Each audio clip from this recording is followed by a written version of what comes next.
caras amigas, caros amigos. Eu comecei na doutrina espírita com a leitura do livro Nosso Lar. E o meu sonho foi sempre dizer: bem-vindos a Nosso Lar.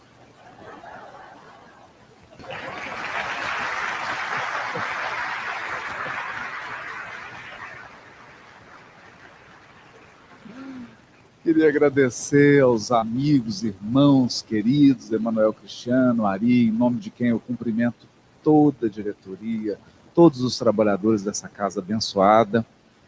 Queria agradecer também ao Ricardo Benfield, querido, que está aí cuidando desse roteiro, meu amigo do coração, Saigusa, está sempre me acompanhando, me trouxe, estará em todo o roteiro comigo.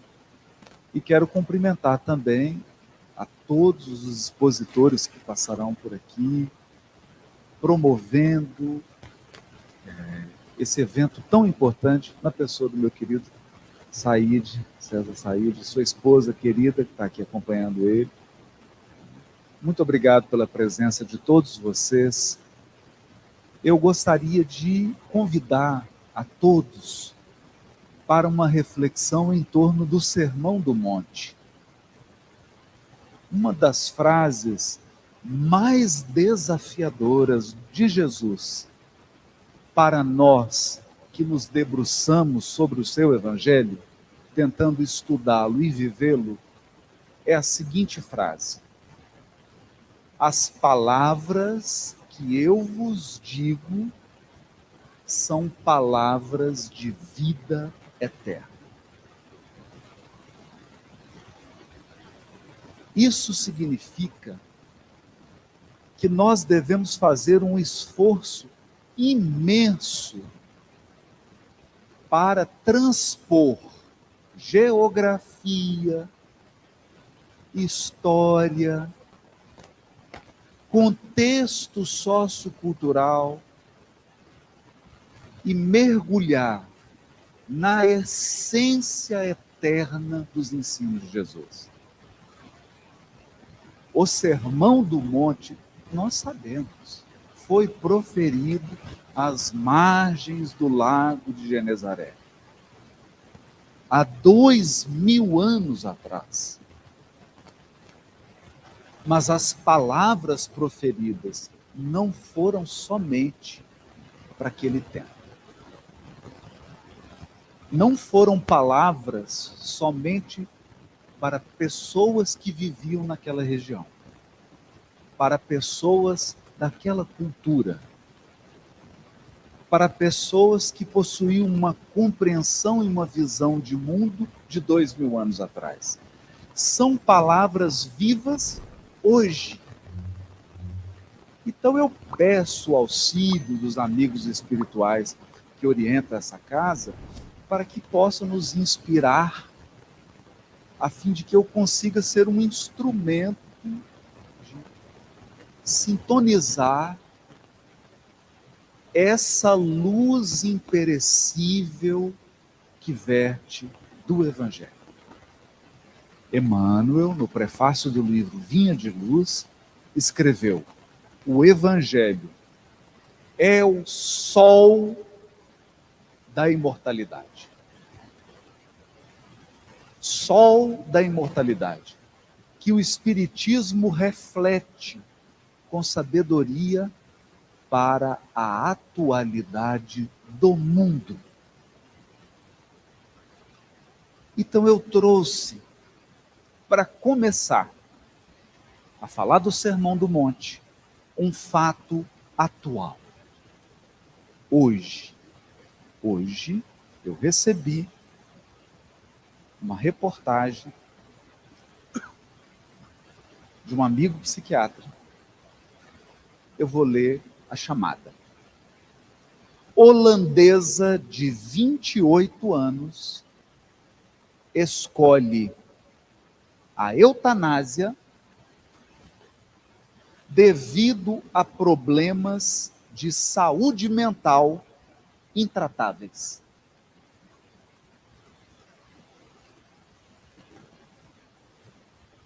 fui ler a reportagem para saber qual que é o diagnóstico. Depressão e transtorno borderline.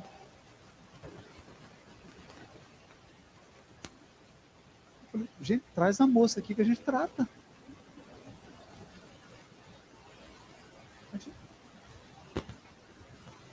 Eutanásia. Esse é o mundo. Esse é o mundo que nós estamos vivendo. Mas veja, não há nenhuma crítica moral a Soraya Terbeck, que está pedindo, que escolheu a eutanásia. Nesse momento já está na pátria espiritual. Não é crítica, porque o nosso mestre nos ensinou a acolher, não a julgar. Evangelho de João, capítulo 8, passagem da mulher adulta. O nosso mestre nos ensinou a acolher, não a julgar.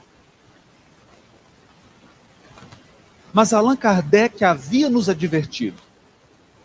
Não tem problema nenhum se você quiser ser materialista, ateu. Problema nenhum. Eu tenho amigas e amigos que se dizem ateus, são as pessoas mais bondosas que eu já conheci na minha vida. Mas Kardec fez uma observação que é mais aguda. Ele disse assim: o materialismo em se espalhando será a grande chaga da humanidade. Por quê? Por quê? Porque ele subtrai o nosso maior valor, que se chama imortalidade. E ele te faz pensar que tudo que você é pode ser tocado. Tudo que você é pode ser tocado. E pior, trocado. Tudo que você é pode ser trocado. E aí, no fim, você vale alguns trocados.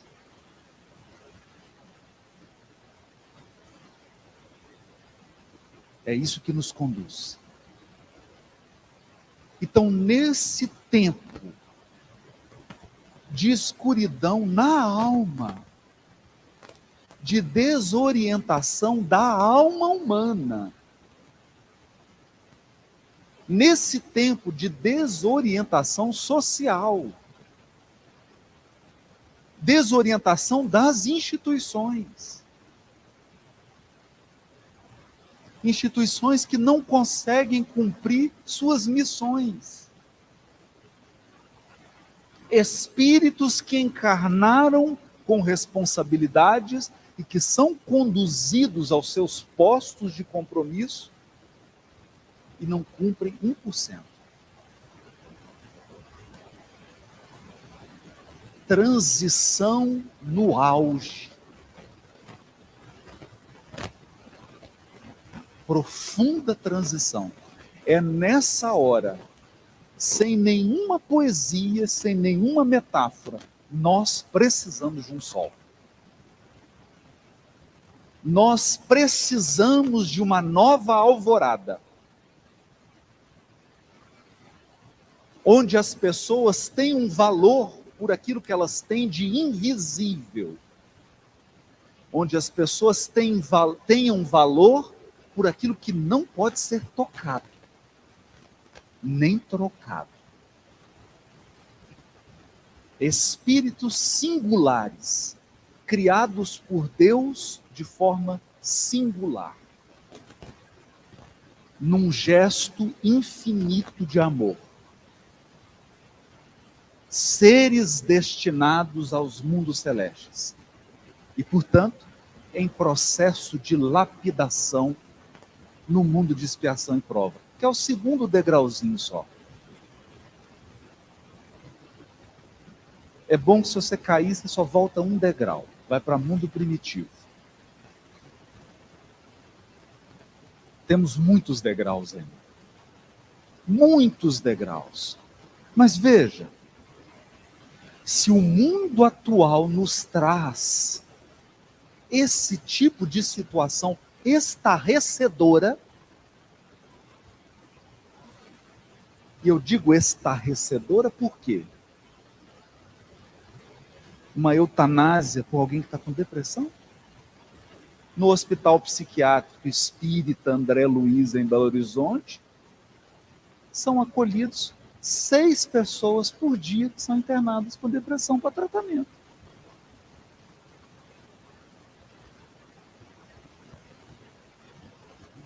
Então, veja, não é alguém que está com câncer terminal.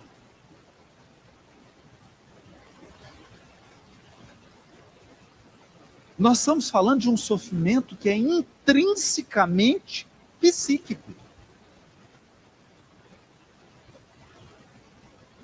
Nós estamos falando de uma dor que não pode ser medida com instrumentos. E, portanto, nós temos que falar de um remédio que é intangível. Eu quero falar desse remédio intangível. E agora sim, agora eu compreendo por que em Pedro Leopoldo, 2 de setembro de 1948, 2 de setembro de 1948, alguns aninhos logo depois da Segunda Guerra Mundial. Depois de concatenar uma série de mensagens que comentavam versículos do Evangelho, porque Emmanuel pedia para o Chico enviar mensagens para o Reformador, e durante muitos anos o Reformador publicou essas mensagens, elas eram publicadas em pares. Em 1947, Emmanuel reuniu alguma dessas mensagens, e em 1948, ele prefacia e é publicada a obra Caminho, Verdade e Vida. Olha o prefácio. O Evangelho não se reduz a breviário para genuflexório. Deixa eu traduzir, porque parece latim. Genuflexório, já viu aquele lugarzinho de ajoelhar na igreja? Todo mundo lembra, né? Todo mundo passado aqui. Todo mundo lembra disso. Então, aqui tem uma coisa maravilhosa na missa. É difícil dormir na missa. A palestra espírita é mais fácil. Eu lembro que estava na fila de autógrafo, chegou uma senhorinha e falou assim: meu filho, queria te agradecer demais. Eu falei: nada. Por quê? Eu tomava 3 remédios para dormir. Agora eu não tomo mais nenhum. Nossa, mas que coisa maravilhosa. Estou ouvindo suas palestras.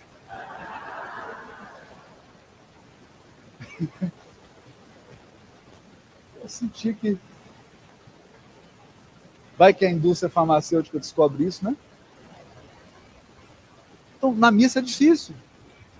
É difícil você dormir. Porque toca essa sireninha, você ajoelha. Aí toca de novo, você tem que levantar. Né? Tem hora que eu levanto, fico sentado. Então é uma movimentação, não dorme, né? O genuflexório é aquele lugarzinho para você colocar o joelho. Genuflexório. E o breviário é o livrinho de oração. Então o que Emmanuel está nos dizendo é: a maioria de nós confunde evangelho com um livrinho de oração para você ficar ajoelhado rezando.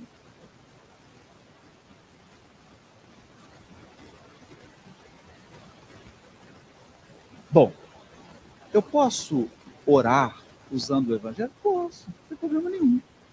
O problema é você achar que o evangelho foi feito só para isso. Porque aí sabe qual que é o problema? Você sai de casa, entra dentro do veículo, acabou o evangelho. Não é? Acabou o evangelho. Acabou o evangelho. Aí você vai mandar um WhatsApp, acabou o evangelho. Não é? Ou você vai fazer um evento beneficente, você briga com os outros. Então o evangelho virou um livrinho de oração, Jesus virou uma figura religiosa, e a nossa relação com Cristo é uma relação apenas de adoração.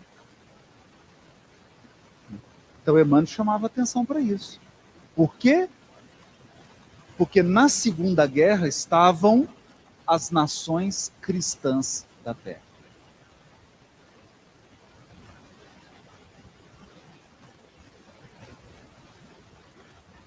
Bom, eu só gostaria de lembrar o seguinte: a Reforma Protestante surgiu na Alemanha, tá? A Igreja Anglicana na Inglaterra. E a potência do movimento evangélico na América do Norte. Então, quem mandou bomba atômica, as nações que mataram milhões e milhões de pessoas, são os cristãos, que usam o evangelho apenas como um breviário para ajoelhar e rezar. É isso que o Emmanuel está dizendo. E aí ele continua. O evangelho não se reduz a esse livrinho de oração. É roteiro imprescindível para a legislação e administração, para o serviço e para a obediência.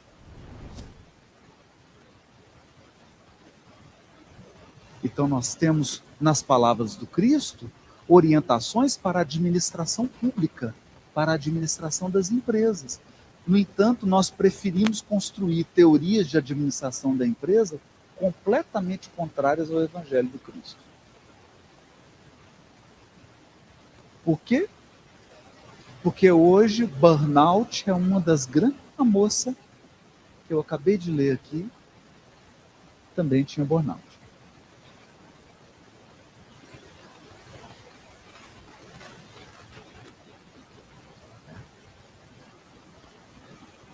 Então isso nos leva a pensar em muita coisa.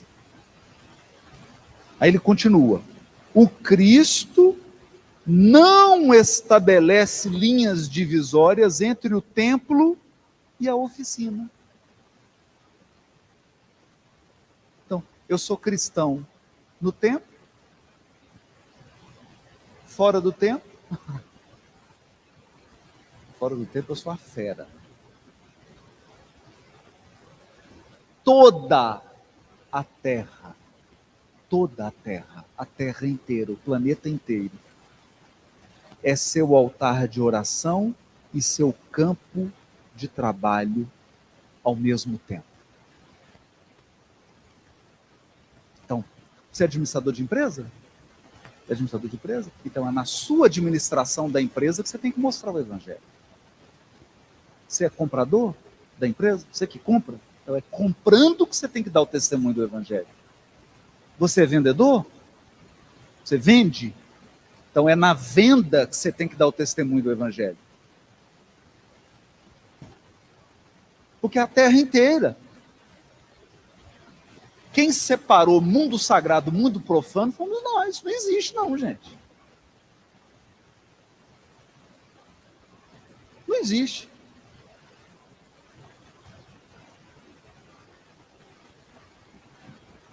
É por isso que, por haver linhas divisórias, olha o que ele vai dizer. Por louvá-lo nas igrejas e menoscabá-lo nas ruas, menoscabar é desprezar. Por louvá-lo nas igrejas e menoscabá-lo nas ruas, é que temos naufragado 1000 vezes por nossa própria culpa. Eu vou traduzir isso aqui, porque o Emmanuel é poético. Eu vou traduzir.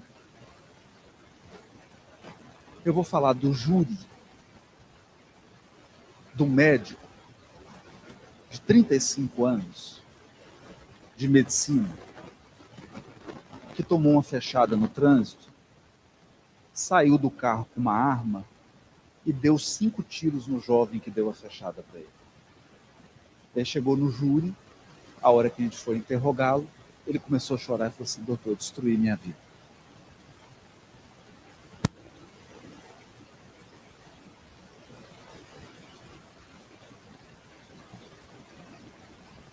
A violência doméstica aumentou 45%.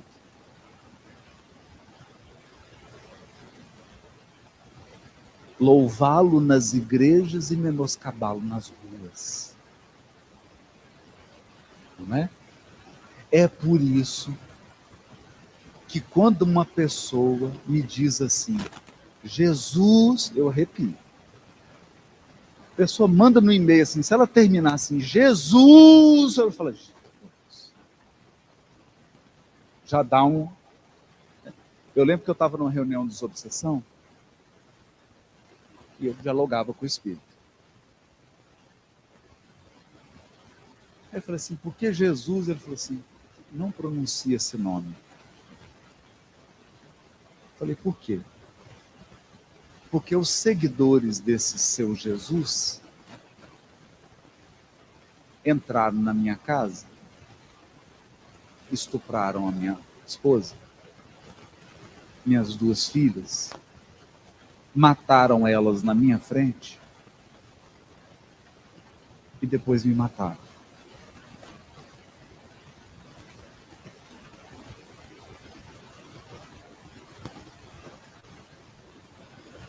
Em nome de Jesus.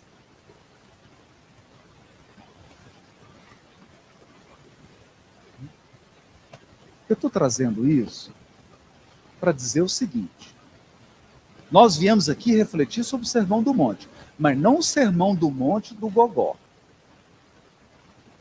do blá blá blá. O Sermão do Monte, palavras de vida eterna. O Sermão do Monte que você fica perplexo. O Sermão do Monte que é um cinzel. Porque nós somos embrutecidos. E o Sermão do Monte é um cinzel que lapida. É difícil. Não é? Porque Jesus diz assim, bem-aventurados os mansos. Você tem vontade de estrangular a pessoa. Você tem essa vontade de vez em quando? Né? Eu estava conversando com a mãe, ela fala assim, eu acho que eu não sou uma boa mãe. Eu falei, por quê? Porque de vez em quando dá vontade de matar os meninos. Eu falei, então você é uma mãe excelente. A mãe é excelente. A mãe é excepcional. Eu lembro da minha. Eu estava brincando com uma madeira e jogava para cá, ela falou assim, vai quebrar o vidro. E eu continuei brincando, o negócio soltou. Ai, ai, ai, ai, ai. Então, quando você se percebe ainda bruto, bruto nas palavras, embrutecido nos gestos, ou um tipo de embrutecimento que tomou conta da sociedade humana e do Brasil. O embrutecimento da indiferença.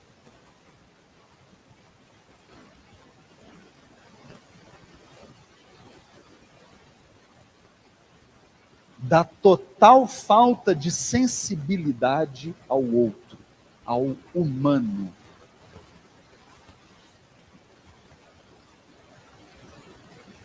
E aí a gente lembra, bem-aventurados os mansos. Porque a mansuetude do Cristo não pode ser confundida com falta de energia nem com inércia. Sabe por quê, gente? Eu abro o Evangelho, é tão interessante isso. Sabe o Evangelho que fala assim, Jesus estava na Galileia e foi para Jerusalém. Aí você fala, foi de azul? Bom, Qual companhia aérea? 150 quilômetros. Não, a pé.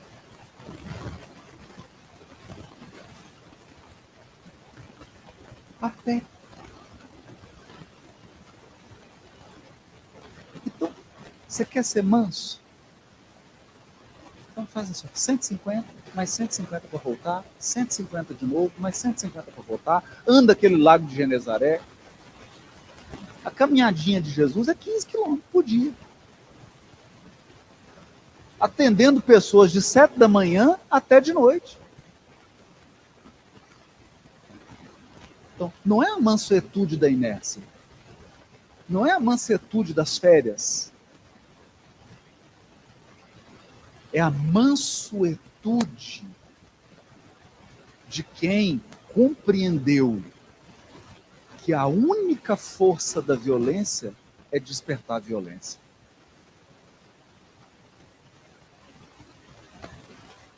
O único poder que a violência tem é de acordar os demônios que existem dentro dos outros.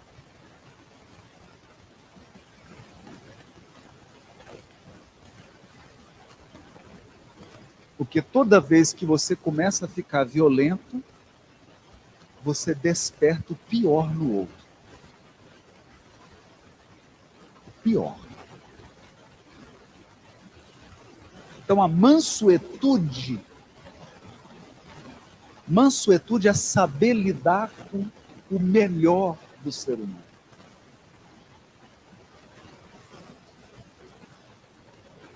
O melhor do ser humano.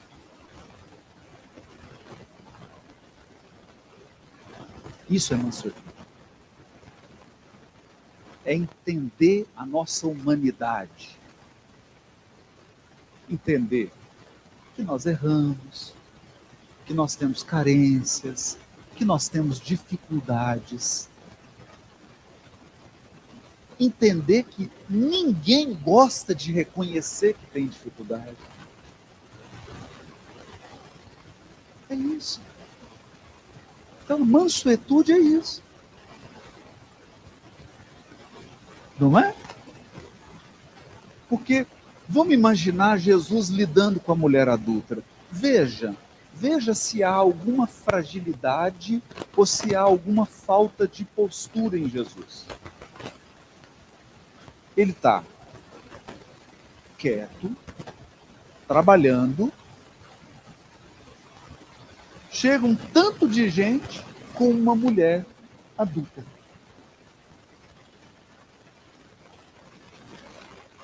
Aí a gente lembra da mensagem do Emmanuel. E o adúltero?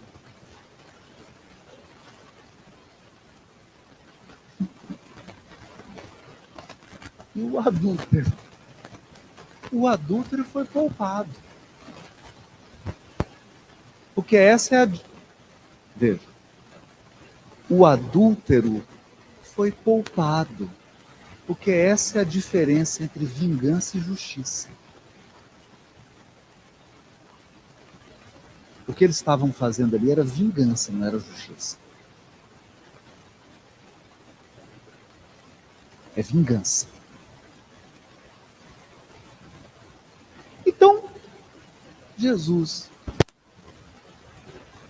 viu chegar aquela turba de vingadores, mas não é o da Marvel, não. A turba de vingadores, você está pensando no Homem de Ferro? Não.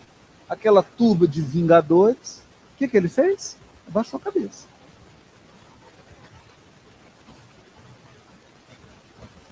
Porque você pode folhear, eu já fiz isso. Você pode folhear o Evangelho versículo a versículo. Aliás, o Novo Testamento inteiro. Você pode folhear ele, do início ao fim. Vai lá, de Mateus a Apocalipse.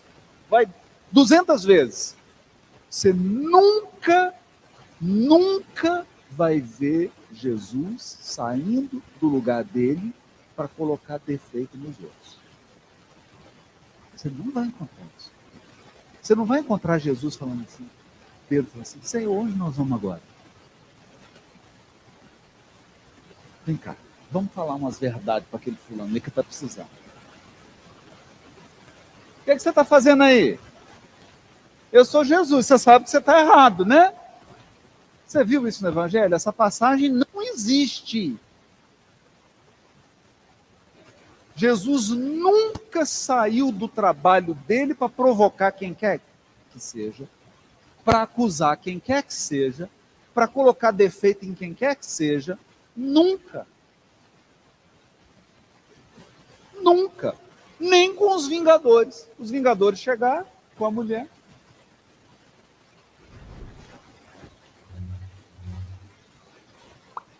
Essa mulher foi pega em adultério. Jesus fez só assim, ó.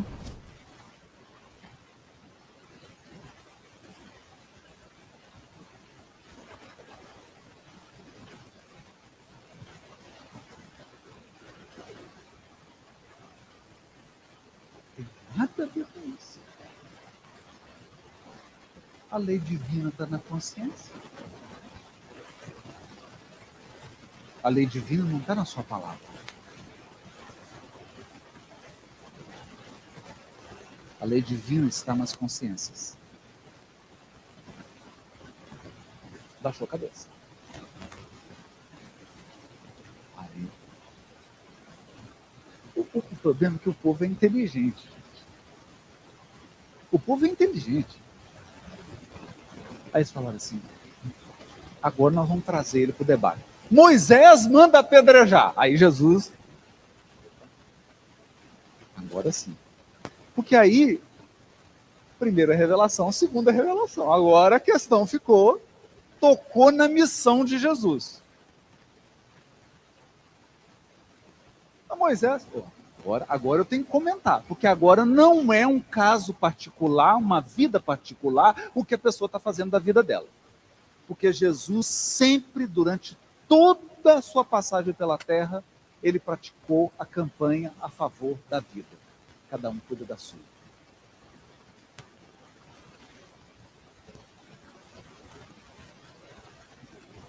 Baixou a cabeça quando o assunto era particular. A mulher foi pega em adultério.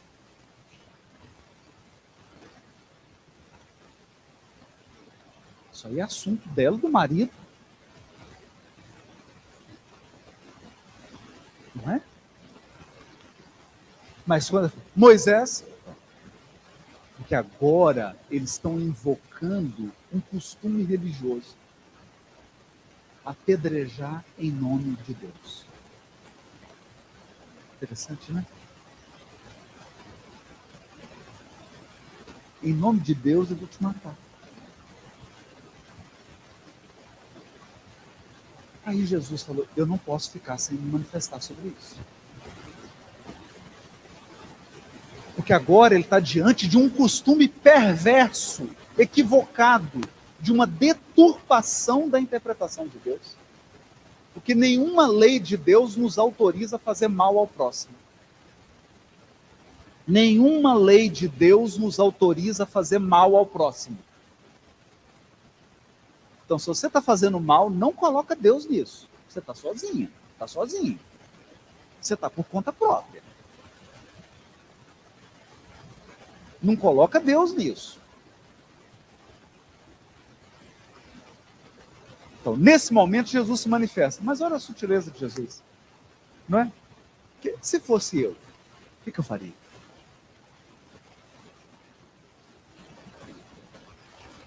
Você quer apedrejar, né? Mas você andou fazendo... Eu ia apontar o erro de todo mundo.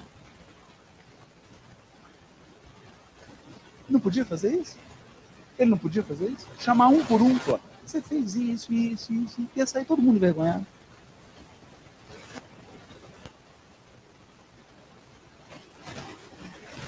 Jesus nunca utilizou seus poderes divinos para humilhar e ferir ninguém. Nunca.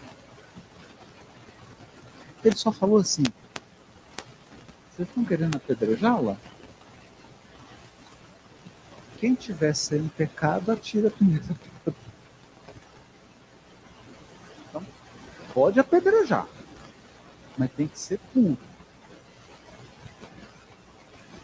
Por que Jesus falou isso, gente?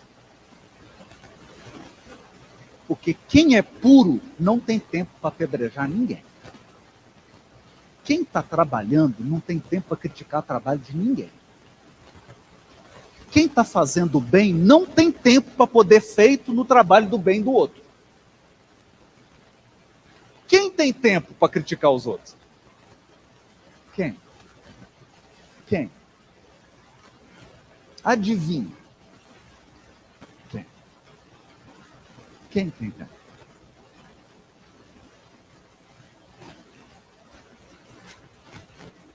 Né? Uma vez um amigo procurou e falou assim: nossa, você viu as críticas que estão fazendo ao Chico? Você viu as críticas que estão fazendo ao Divaldo? Eu falei, é? Quem está criticando? Por quê? O Divaldo psicografou mais de 300 livros. O Chico, quase 500. Essa pessoa que está criticando deve ter psicografado 1000.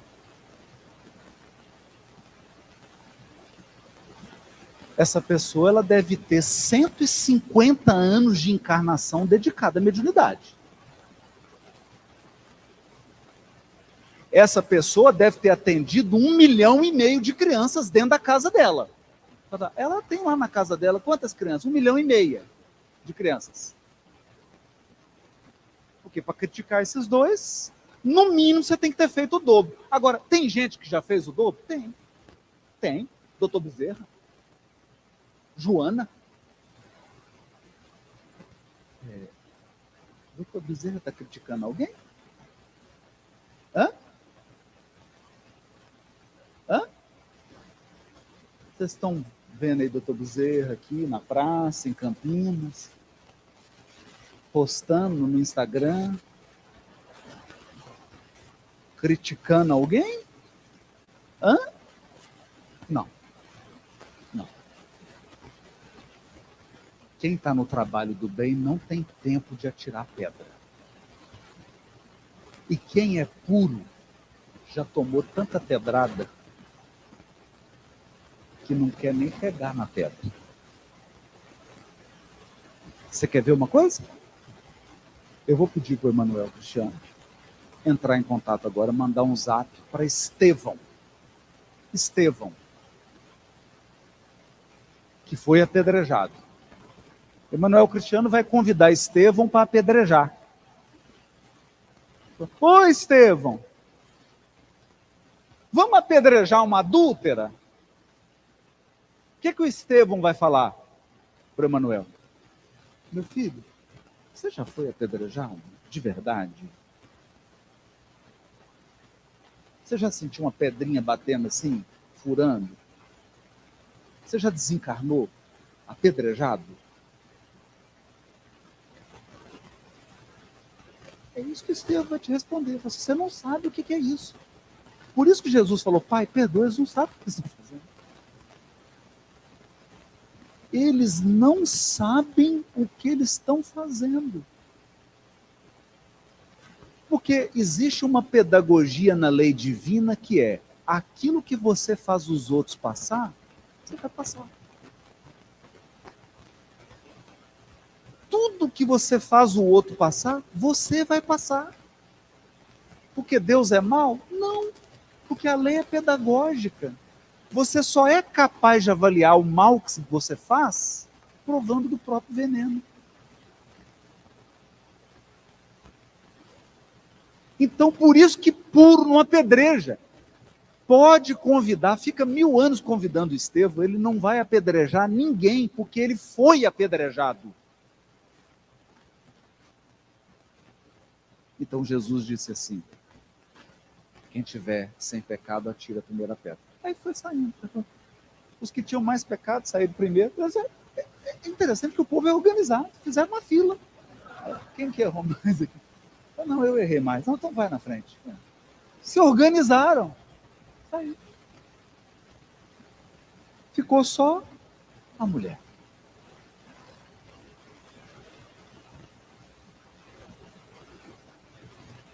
Se fosse a gente, vem cá. Ela achou que seria repreendida. Para quê?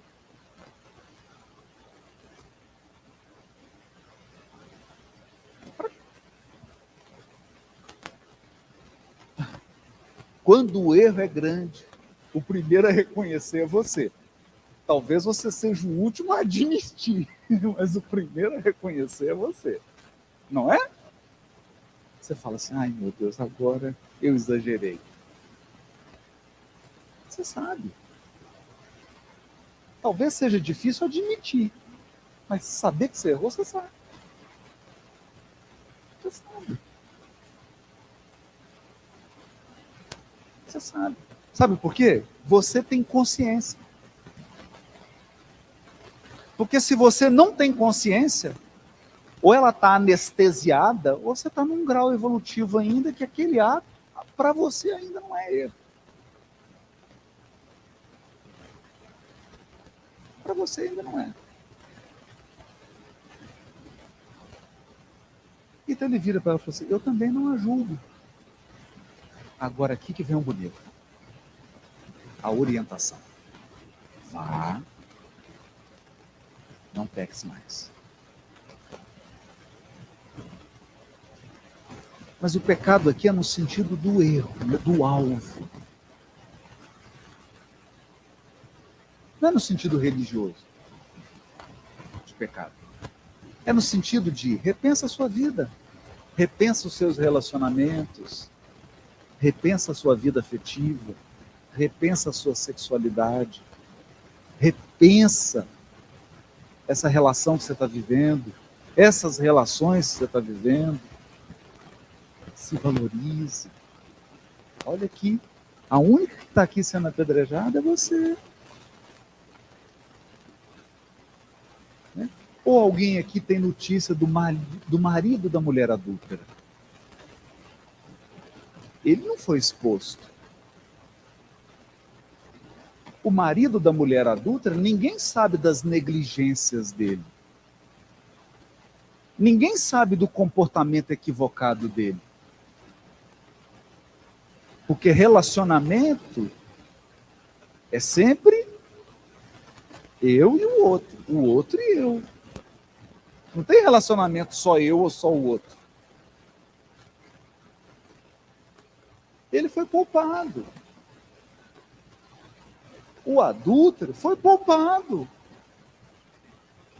Então Jesus está dizendo para ela, repensa. Repensa a tua posição. Você não precisa disso. Você não merece isso.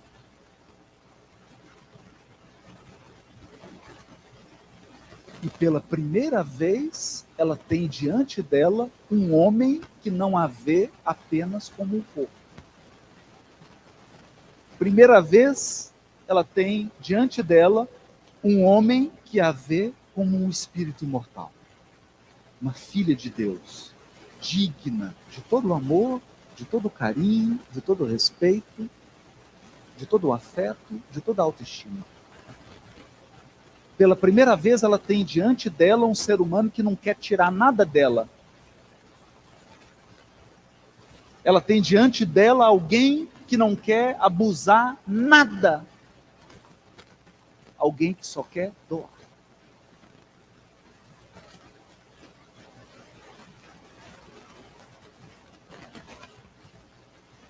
Você quer lição maior do que essa? Você quer correção maior do que essa? Essa é a mansuetude do Cristo. Essa é a mansuetude. Bem-aventurados os mansos. Aprendei de mim que sou manso de coração. Não é assim que ele diz? Aí tem uma cena linda. O governador espiritual do planeta encontra com o governador da Judéia. Aí eu te pergunto, cadê a Judéia? Cadê a Judéia? Está lá em guerra com Hamas. Cadê Pilatos? Cadê Pilatos? O que ele governa? E a governadoria espiritual do planeta?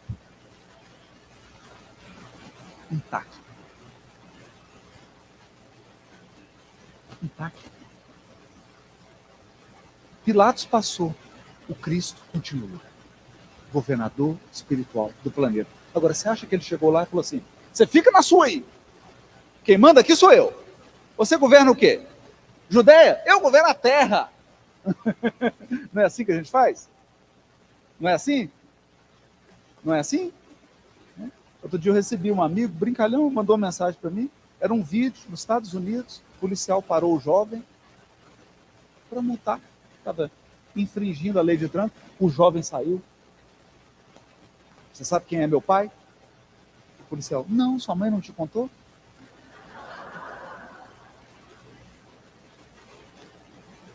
Né? Então, Jesus faz isso? Não. O governador espiritual do planeta diante do governador da Judéia em silêncio. Respeitoso. Porque se as suas palavras não podem ajudar, cala. Em silêncio.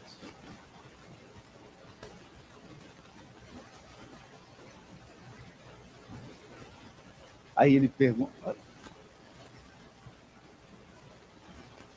O Pilatos é gente boa hoje, gente. Por isso, desculpa, Pilatos. Pilatos já está regenerado. Nós não estamos falando do espírito, nós estamos falando da posição. O que ele representava. Mas ele pergunta para Jesus, diz-me a verdade. Gente, da onde que a gente tirou que verdade é uma coisa que você diz? Da onde que a gente tirou isso? Que verdade é uma coisa que você diz. Verdade é uma coisa que você vive. Verdade é uma coisa que você é. Quer ver uma coisa? Os sufistas têm uma parábola que diz assim, olha que bonito esse verso, dos sufistas, que são os espiritualistas da religião muçulmana. Eles dizem assim, por que uma pessoa estando ao lado da outra grita? Porque seus corações estão tão distantes que é preciso gritar.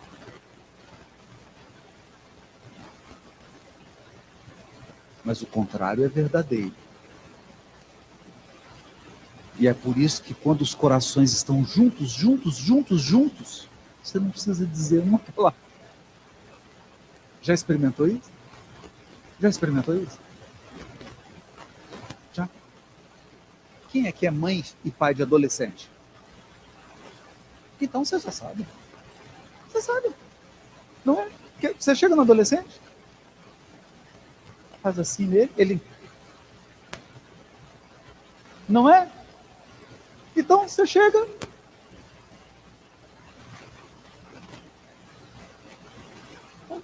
Você não toca, você não fala nada. Ele sabe que você está ali e você sabe que ele está aqui.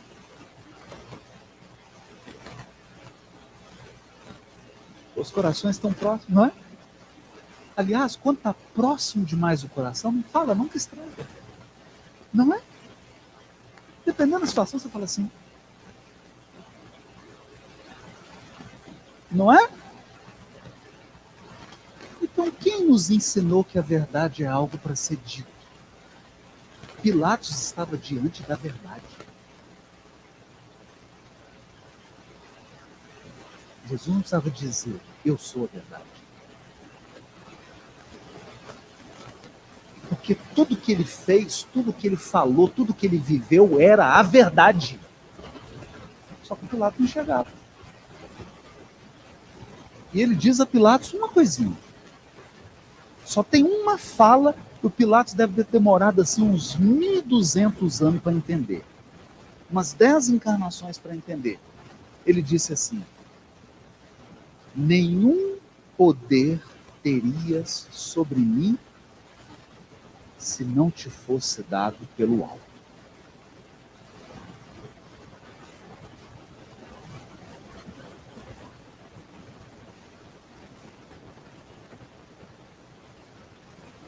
O que significa isso?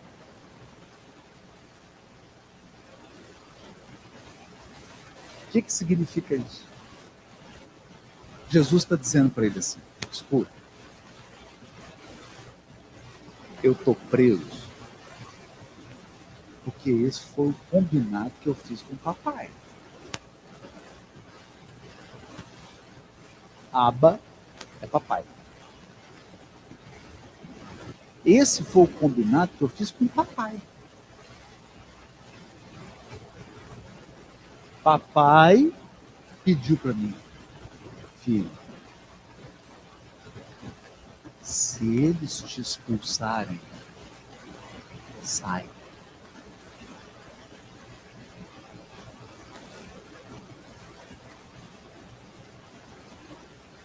Se eles te expulsarem, deixa.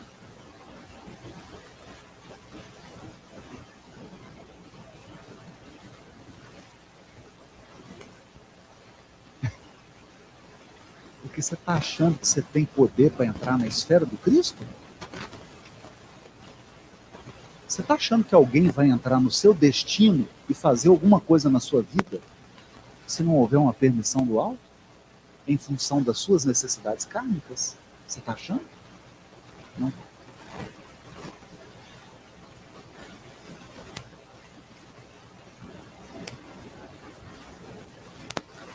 Palavras de vida eterna. Eu falei que era palavras de vida eterna? Então é o seguinte, na sua vida vai ter um tanto de elefante. Elefante colhendo flores. Você já viu isso? Elefante colhendo flores, é o seguinte, ele entra no jardim, colhe a flor e traz para você e destrói o jardim. Sua vida vai ter um tanto de elefante, vai entrar na sua vida, vai virar sua vida de cabeça para baixo. Vai te causar os maiores males. Essa pessoa não tem o poder de fazer isso. Quem deu esse poder foi o alto. Por quê? Porque você criou essa vulnerabilidade quando você violou a lei divina.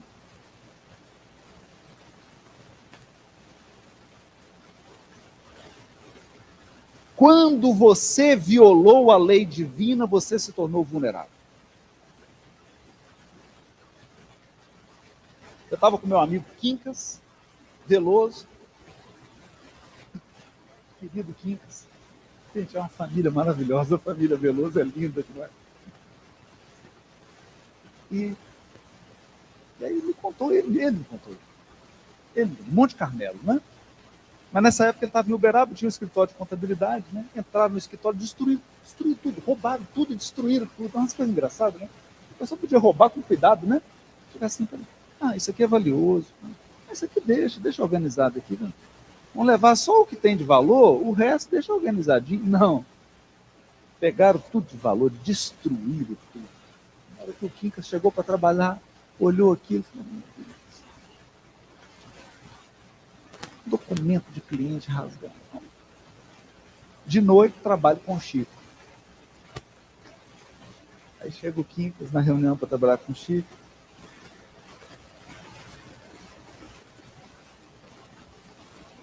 Não é?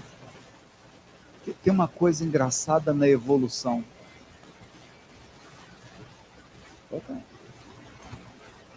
Toca isso aí quando é coisa importante. Uma coisa importante.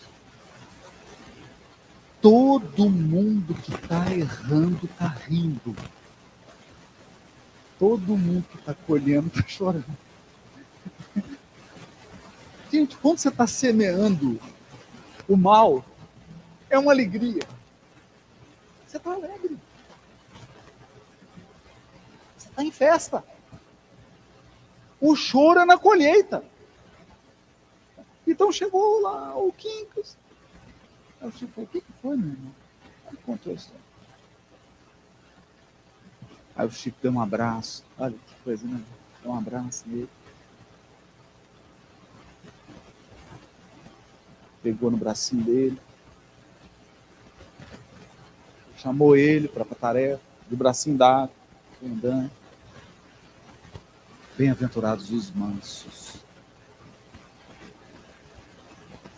Aí você imagina, você ganha aquele abraço do Chico. O Chico pega no seu braço, está andando com você. Aí que foi?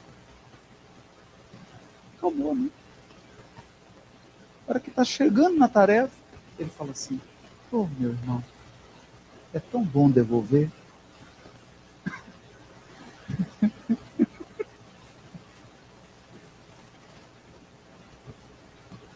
Tirar é ruim. Você acha que é bom. Bom é devolver.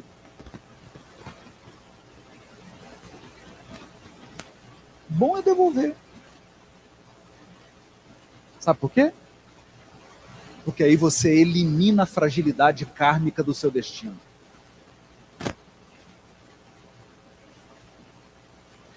No dia que você quitar seu karma, ninguém tira mais nada.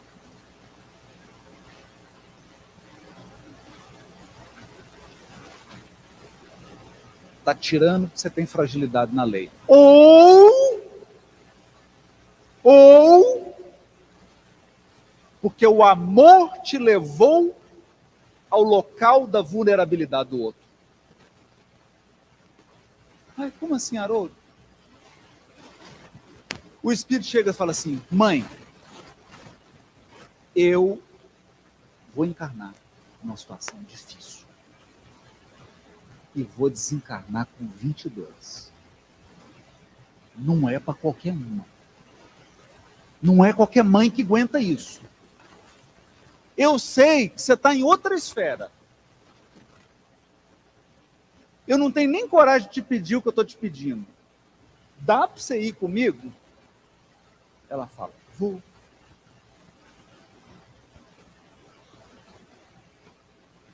Ela vem, 22 anos depois, ela está enterrando o filho. Aí vem um espírita que leu só o prefácio da codificação e fala assim: nossa, está resgatando. Aí o anjo guardião dela fala assim: sabe de nada, inocente.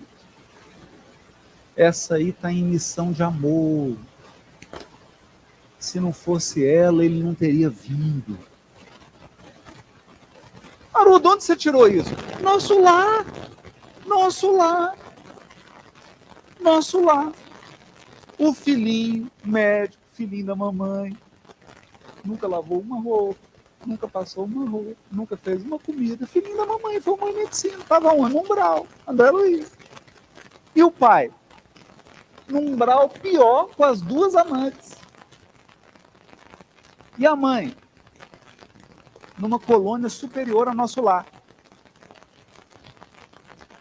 Aí André Luiz chega para a mãe e fala assim: mãe, deu ruim. Teu filho está no umbral, a outra filha está no umbral também, papai está no umbral e ela com as duas amantes. Nossas irmãs. E agora, mãe? Agora eu vou voltar. Oi? Eu vou voltar. Mãe, tu vai voltar irmã do papai? Não, esposa. E as amantes? Filhas. É karma? Não. É calma. Karma que é karma. A gente fala lá em Minas. Isso é amor.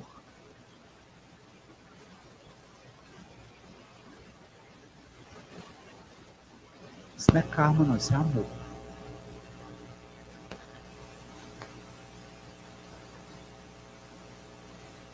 Porque se não fossem os mansos, os maus não seriam redimidos. Bem-aventurados os mansos. Agora, para encerrar, lembrando da Zoraia,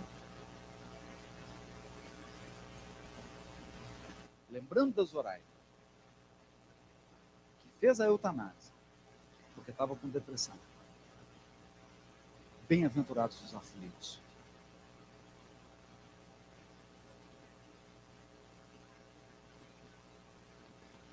Bem-aventurados os aflitos. Porque é o seguinte, para todos nós aqui, para todos nós aqui, a um tempo determinado.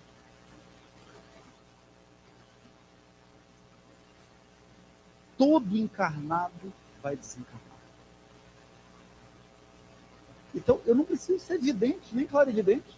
Eu só estou vendo desencarnado aqui. Todo mundo aqui vai desencarnar. Isso significa muitas coisas. Isso significa que toda aflição que você está passando vai acabar. Todas as aflições são temporárias.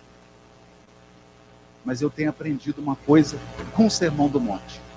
As claridades que as provas e expiações deixam nas almas resignadas são eternas.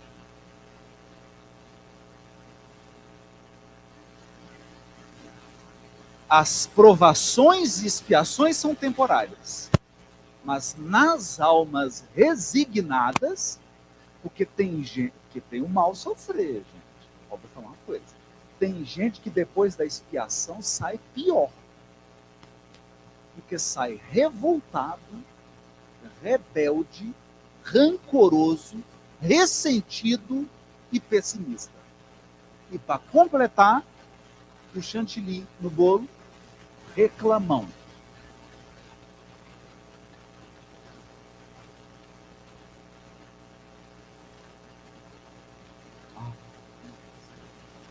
Há 30 anos atrás eu passei por uma expiação. Quanto tempo atrás? 30? Tu tá lembrando dessa expiação até hoje? Tem mais 5 te esperando?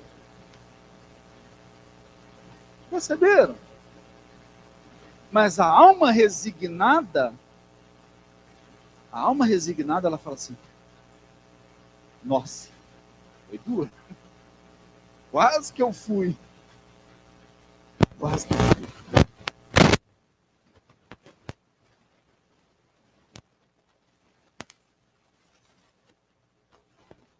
E cheio de luz. Cheio de luz. Porque tem uma luz, tem um filme que eu amo, eu encerro agora com isso. O filme se chama Beleza Oculta. Ele foi traduzido em português, Beleza Oculta, mas essa tradução não foi boa. Porque o título original do filme é Colateral Beauty. Beleza Colateral, com Will Smith. Por que é beleza colateral? Porque um espírito está no corredor do hospital, do lado está a mãe e no quarto em frente a filha desencarnando. Esse.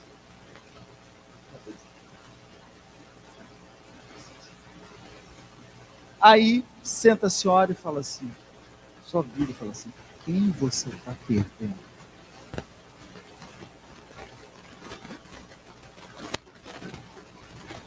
Ela olha, um filho de 8 anos.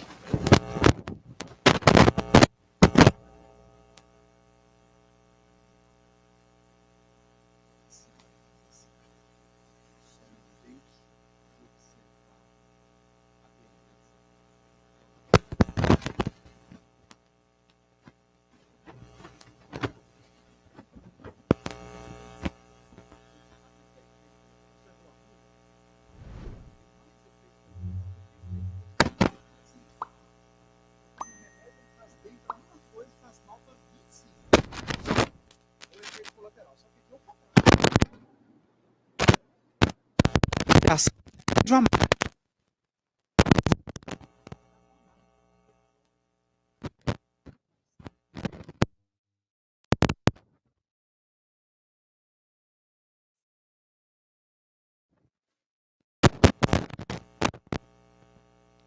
nível.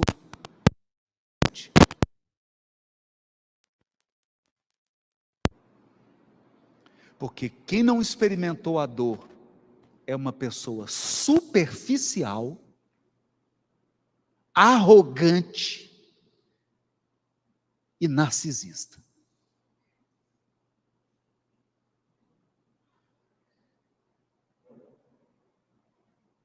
superficial, arrogante e narcisista. É por isso que você vê André Luiz chorando. André Luiz desencarnou, está lá na enfermaria chorando, triste, reclamando. Meu Deus, o que eu fiz?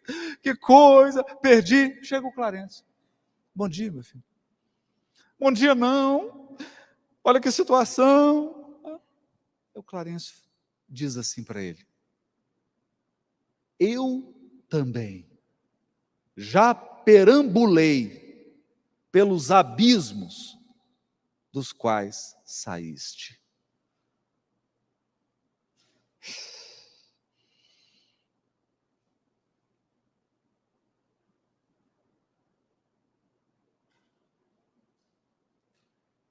Traduzindo, meu filho, você está achando que você é o único? Você está achando que eu virei Clarencio assim? Eu já tive onde você teve. Eu já passei o que você passou.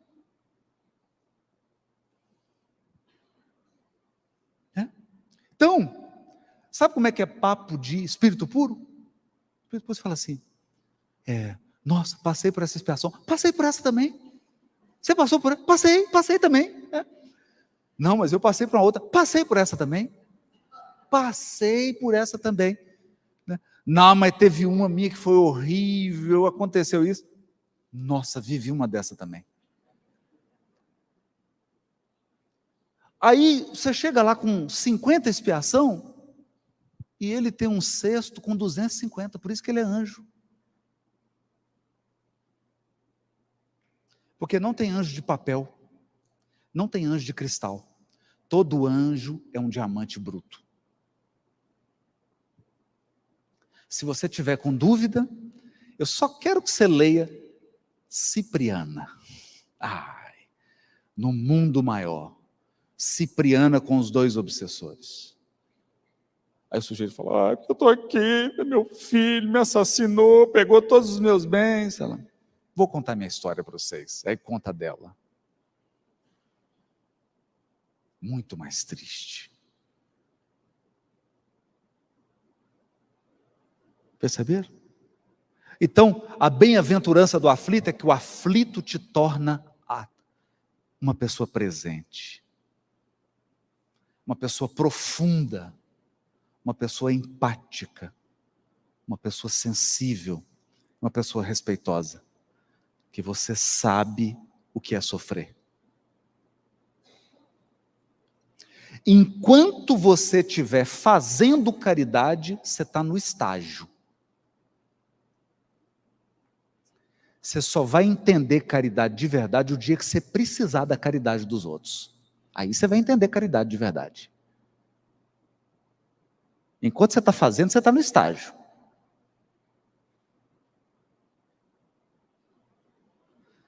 Você vai abençoar a caridade o dia que você precisar dela. O dia que você estiver em frangalhos, alguém chegar e falar assim: ei, o que aconteceu? Nossa, aconteceu isso. Não, vem cá. Vem cá, nós temos como resolver isso. Aí você vai entender a caridade. De verdade. Bem-aventurados os aflitos. E eu poderia falar de todas as bem-aventuranças, mas nós temos que parar. Elas são eternas. Nós estamos precisando delas.